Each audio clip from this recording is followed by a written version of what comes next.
How to get rice paper in the Bingo Blitz game. In Bingo Blitz, obtaining the rice paper ingredient is essential for completing certain recipes in the game's cooking feature. Here is how you can acquire it. Now, first thing you can do is play bingo rounds. Engage in bingo games across various cities. During gameplay, you may receive ingredients like rice paper as rewards for completing rounds or achieving specific milestones. Next thing you can do is open treasure chest. After completing bingo rounds, you often receive treasure chest.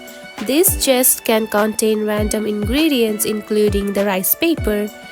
Now, next thing is utilize the pantry feature. Access your pantry from the main menu. If you are missing rice paper, the game may offer you the option to use a pantry pass to obtain it instantly. And the final thing you can do is participate in events. Keep an eye on limited time events or promotions within the game. These events often provide opportunities to earn rare ingredients like the rice paper. And that's it. This is how you can get the rice paper in the Bingo Blitz game. If you found this video helpful, don't forget to like and subscribe for more tips. Thanks for watching.